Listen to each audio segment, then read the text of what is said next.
हम शुरू करने लगे हैं कि next topic uncertainty, negotiation, flexible price model. मगर उससे पहले आप लोगों को एक चीज़ सिखाने की जरूरत थी, वो थी एडेप्टिव एक्सपेक्टेशन थ्योरी।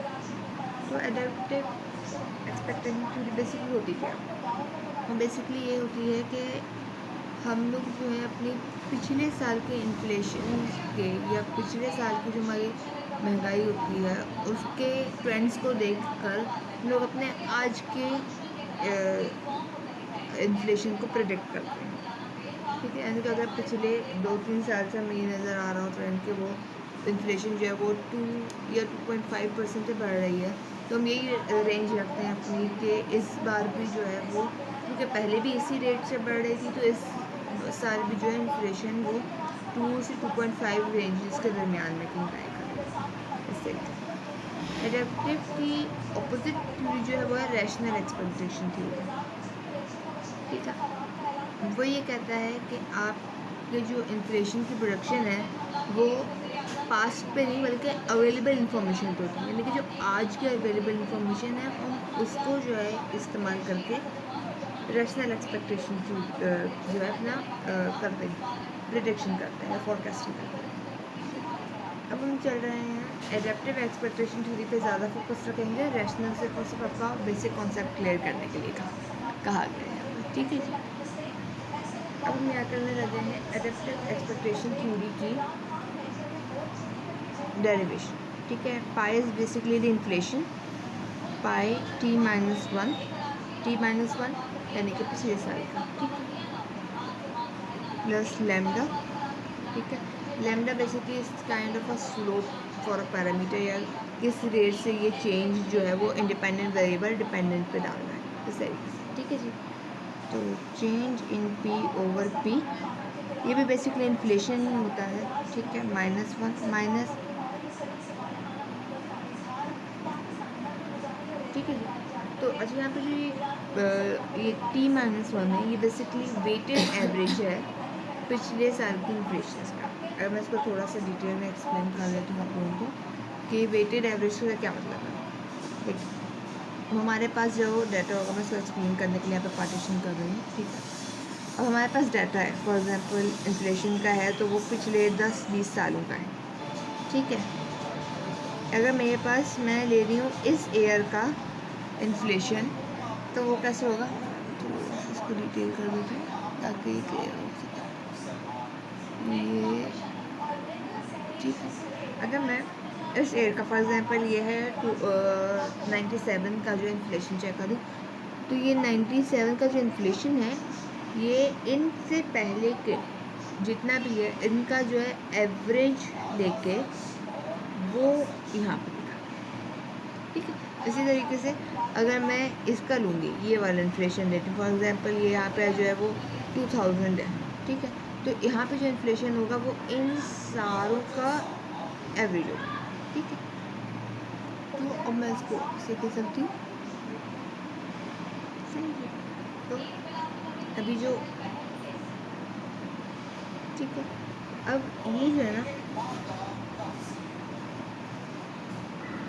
अब हम क्या करेंगे, हमें सॉल्व करना है इसको सिर्फ पाई के लिए, यानी कि हमें पता है कि इन्फ्लेशन जो आज की है वो पिछले साल की या उससे भी पिछले साल के जितने भी है उन पे डिपेंड करती है। तो अब हम उसके लिए सॉल्व कर लेंगे, हम सिंपल एज इट उसको पाई के लिए सॉल्व करेंगे। ठीक है, तो ये भी change in p over p बात तो ही है, मगर स्टिल हम इसको इसी तरीके से लेके चलेंगे। ठीक है जी, अब क्लियर है।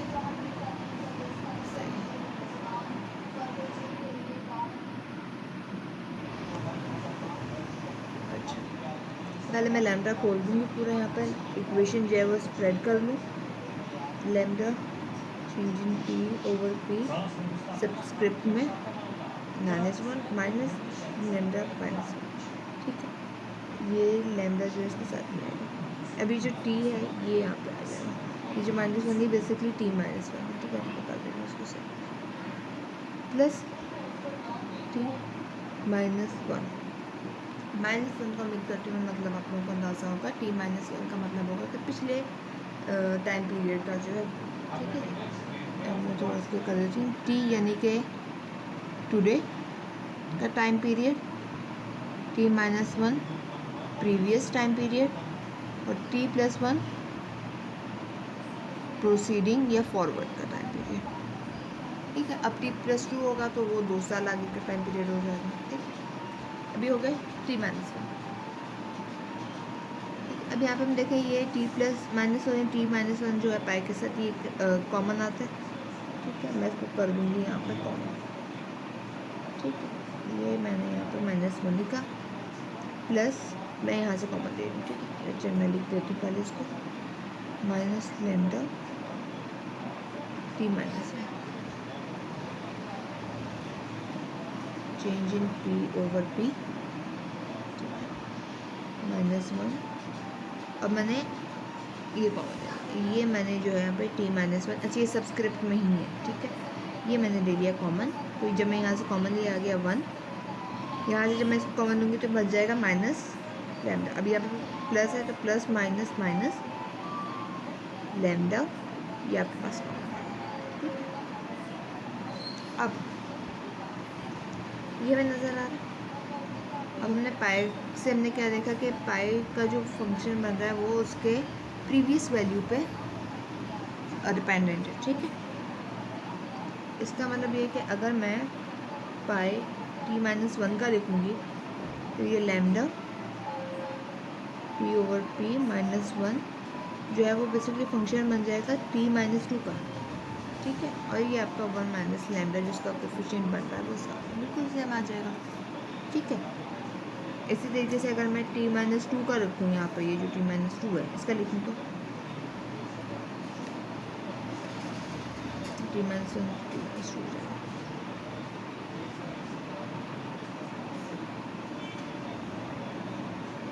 ठीक, इसी तरीके से अगर मैं इसको मज़ीद आगे लेके चलती रहूँ, यानी कि ये जो टी है ये टी माइनस एन तक चला जाए तो इसका क्या हो जाएगा change in P over P minus N.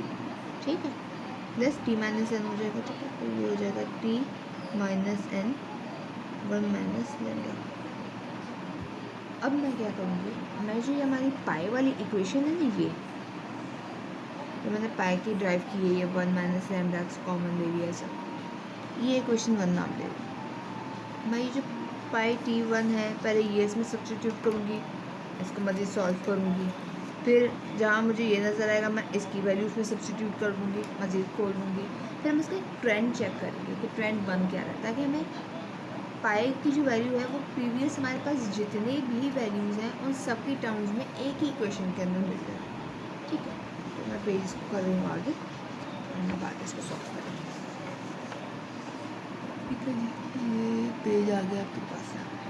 तो आपके पास जो पाई की वो है बनी थी lambda change in P over P minus one plus pi T minus one one minus lambda, ये थी ना इक्वेशन। अब मैं क्या करूँगी, इस माइनस वन की जगह जो है वो टी माइनस वन की जो इक्वेशन थी वो। ठीक है,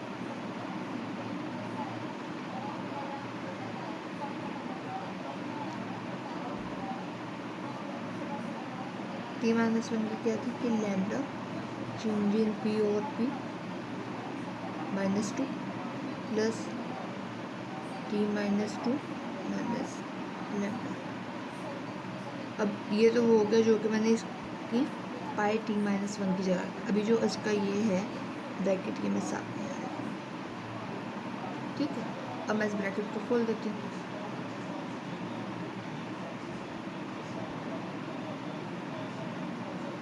माइनस वन, ये जो लैम्डा है ये lambda one minus lambda change in P over P minus two दस लैम्डा टी माइनस टू, और ये जो ये हो जाएगा इसकी पावर वन अपॉन लैम्डा की पावर स्क्वायर। सही है, अभी मैं यहाँ पे अलजेब्रा यूज़ करूँगी और कुछ नहीं किया। सही, जो वो थ्योरी थी बेसिक उसी को मैं आगे लेके चल रही हूँ। ठीक है, अब अच्छा जी, ये टी माइनस वन जो था अब वो उसकी जगह टी माइनस वन की जगह किसकी जगह सॉल्व हो गया, टी माइनस टू की जगह हो गया। अब टी माइनस टू रख देते हैं इसमें। ठीक है, ये पाई, अब मैं इसको मज़ीद जो है ना थोड़ी राइटिंग छोटी करी ताकि मैं टी माइनस थ्री जो है तक का सॉल्व करके आपको ट्रेंड इसका जो है वो शो करूँगी। -1 plus lambda 1 minus lambda change in p upon p -2 lambda, ठीक है, change in p over p। अब ये मैं t-2 की जगह रख रही हूँ, तो t-2 जो है वो उससे भी पिछले एक साल का फंक्शन होता है, ठीक। तो ये हो गया मेरे पास t-3 1 माइनस लैम्डा, इसके साथ ये आ गया 1 माइनस लैम्डा की पावर स्क्वायर, क्योंकि ये फंक्शन आ गया, ठीक। अब मैं इसको खोल लूँ पहले, ठीक है, मुझे नहीं लग रहा मैं इसके अंदर ये इसकी इक्वेशन को कर सकूँगी। चलिए खैर कोशिश करते हैं कि आपका हो ही जाए, ठीक है।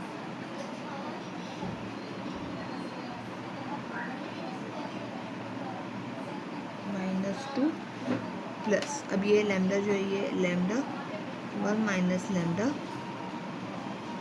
ये स्क्वायर है, स्क्वायर आ जाएगा, change in p over p -3 plus t-3, ये जो पावर 3 थी पावर 1 ये ऐड हो जाएगी, तो हो जाएगी 3। अब इस 3 के अंदर पुट करूँगी, ये पावर फिर यहाँ पे रह जाएगी पावर 3।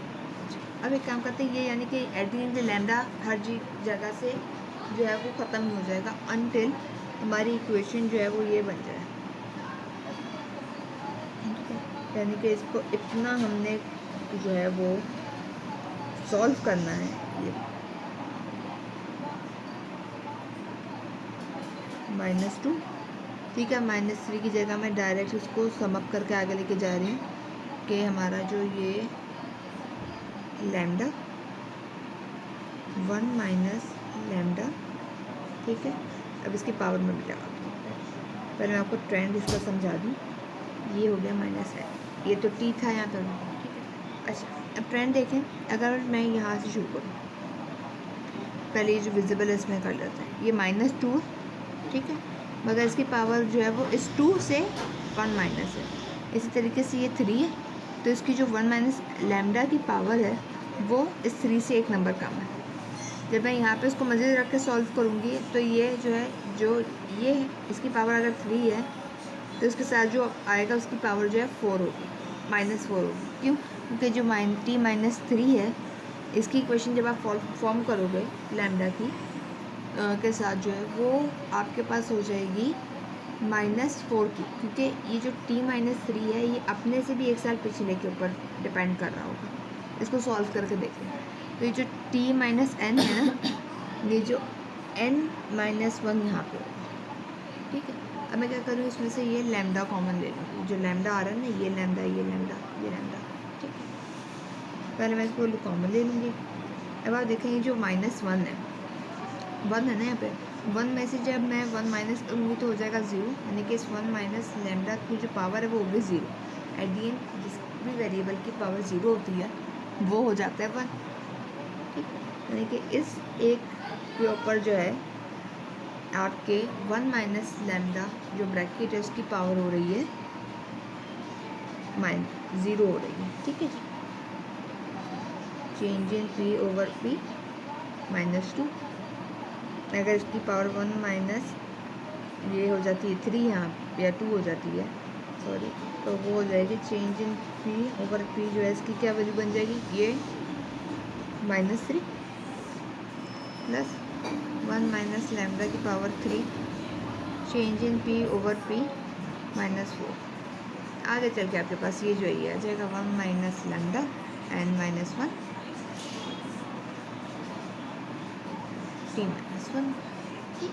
साथ में ब्रैकेट क्लोज, क्योंकि आपने यहाँ पे लैम्डा जो है वो हर एक वेरिएबल से कांस्टेंट लिया। ये है आपकी एक्सपेक्टेशन की थ्योरी, ठीक है, कि आपका जो आज का लैम्डा है वो आपके हर पुराने वेटेड एवरेज जो है इन्फ्लेशन का उसके इक्वल है, ठीक है। यानी कि हम उन सबको किसी न किसी रेट से वेटेज देके जो है हम आज के इन्फ्लेशन को कैलकुलेट कर रहे होते हैं, ठीक। अब मैं इस थ्योरी को फ्लेक्सिबल प्राइसेस के अंदर जो है इम्प्लीमेंट करने जा रही हूँ, ठीक है। तो ISLM का मॉडल है uncertainty in ISLM, flexible price model in long run with adaptive expectation थी।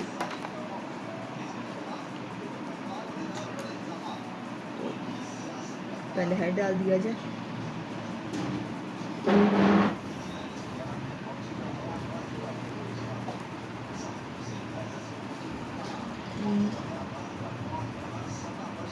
ISLM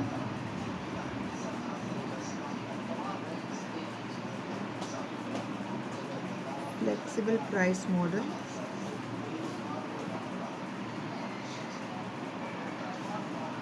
in long run with adaptive expectation theory या hypothesis, जैसे आप लोग। अब इसके अंदर हम लोग क्या ले रहे हैं कि हमारे जो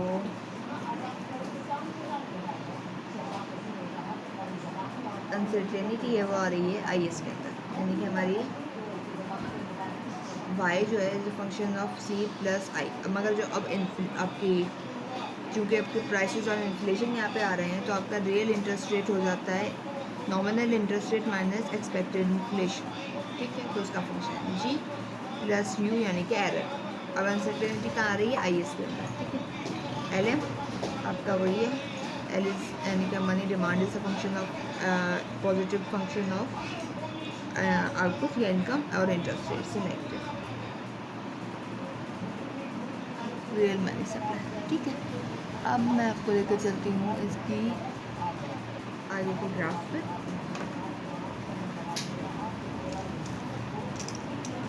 मैं एक्सपेक्टेड मेरी पेंसिल फिर से बंद कर।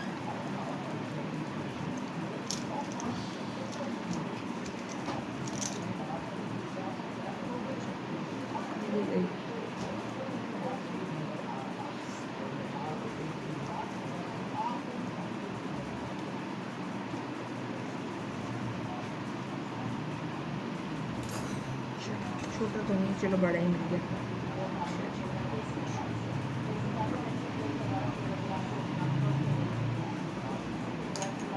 अब हम लोग जब करने लगे हैं इसको मज़ीद आगे सॉल्व, तो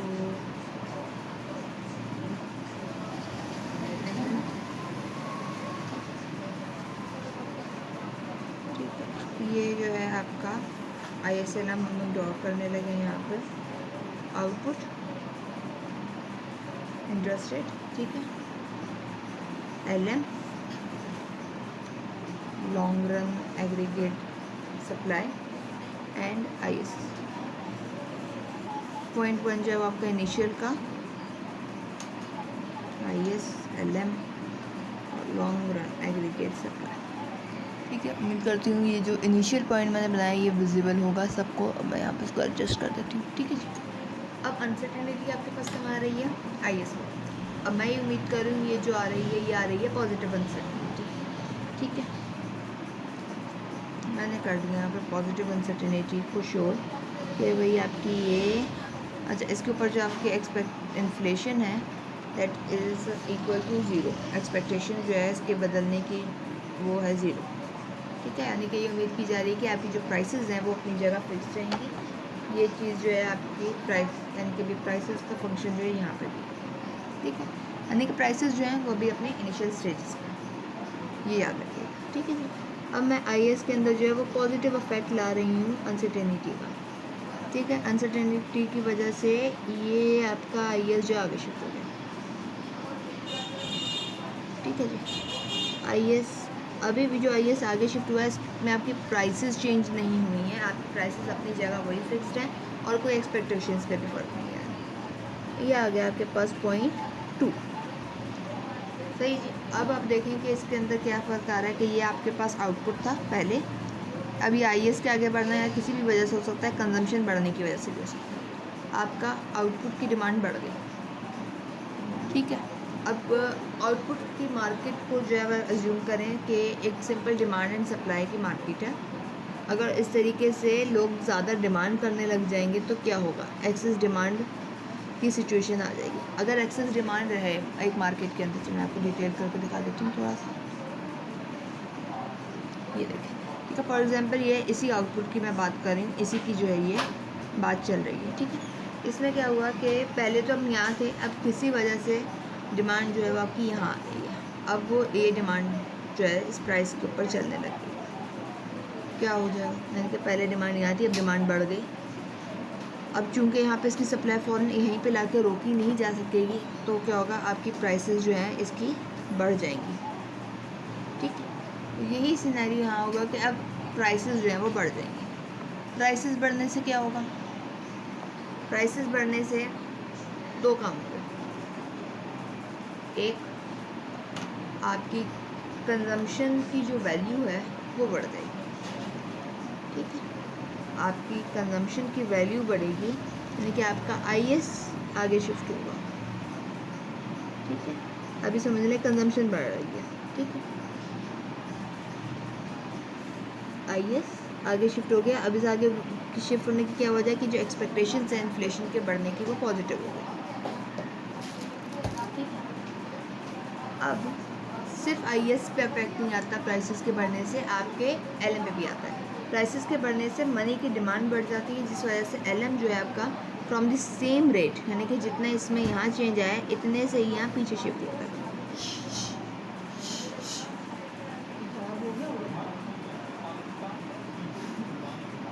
P2 पे चलेगी प्राइसेस, ठीक है। ये आ गया 0.4, ठीक है। देखो ऑलमोस्ट उसी Y1 पे जो है आप फिर से आके खड़े हुए।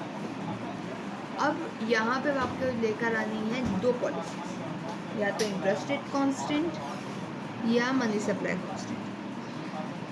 ये आ गया आपका इंटरेस्ट रेट, ठीक है। अगर आप मनी सप्लाई को कांस्टेंट करते हैं तो आप आते हैं Y से Y, ठीक है। और अगर आप इंटरेस्ट रेट कांस्टेंट करते हैं तो आपको इंटरेस्ट रेट कांस्टेंट करने के लिए पहले करना क्या पड़ेगा, आपको अपनी जो मनी सप्लाई जो आपने P1 से P2 की थी उसको मनी सप्लाई को इंक्रीज़ करना पड़ेगा, और इतना इंक्रीज़ करना पड़ेगा कि ये यहाँ से ये आ गया इस पॉइंट में, यानी कि जो नया ES है उस पर एक नया ही आपने LM बनाना है, ताकि इंटरेस्ट रेट जो है आपका ये R1 पार जो है इस पर आ जाए, ठीक है। तो ये आ गया आपके पास LMP2 डबल डैश, और ये क्यों आ गया है 5 पे, ताकि आपका जो इंटरेस्ट रेट है वो पेगिंग हो सके, ठीक है। तो इस इंटरेस्ट रेट के पेगिंग से हो रही है ये Y2 पे आप अब चेक करेंगे हम इसका वेरिएंस, ठीक है। क्या हमारा मनी सप्लाई को कांस्टेंट रखना बेटर है या इंटरेस्ट रेट को कांस्टेंट रखना बेटर है, पॉइंट सामने शो कर देती हूँ, ठीक है।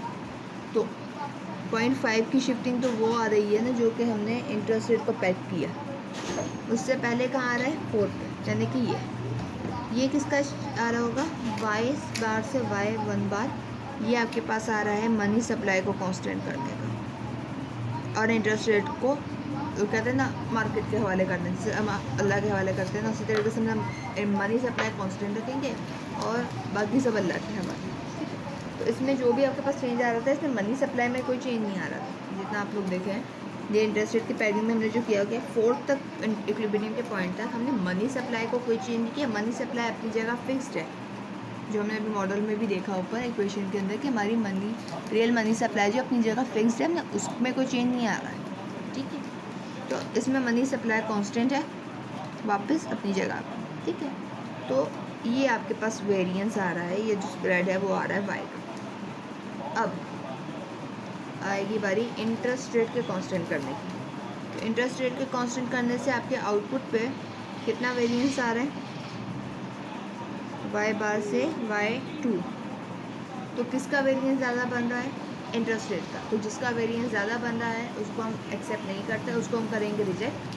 तो फॉर दिस स्पेसिफिक केस जब आपका IS में अनसर्टेनिटी आ रही है, आपने अपना मनी सप्लाई जो कांस्टेंट किया हुआ था उसकी पॉलिसी बेटर है। सो मैं यहाँ लिख सकती हूँ कि that we go for money supply constant policy. और उसकी वजह साफ आपके सामने है कि उसका जो वेरिएंस है मनी सप्लाई को कांस्टेंट रखने से वो कम है as compare to interest rate के कांस्टेंट करने से, ठीक है। अच्छा, मैं साथ में ही आप लोगों को यहीं पे ही अपनी ईमेल आईडी दे देती हूँ। अगर इसका रिवर्स केस बना के आप लोग टेस्ट कीजिए और अपना जो है मुझे दिखा सकते, ठीक है। Economist, economy @gmail.com। ठीक है, सिंपल सी मेरी ईमेल आईडी है। अगर आप लोगों को चेक करवाना हो तो आप इस पर करवा सकते हैं। ठीक है जी।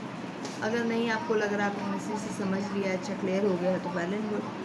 ठीक है, नहीं तो अगर आप लोग चाहें तो आप लोग चेक करवा सकते हैं। ठीक है,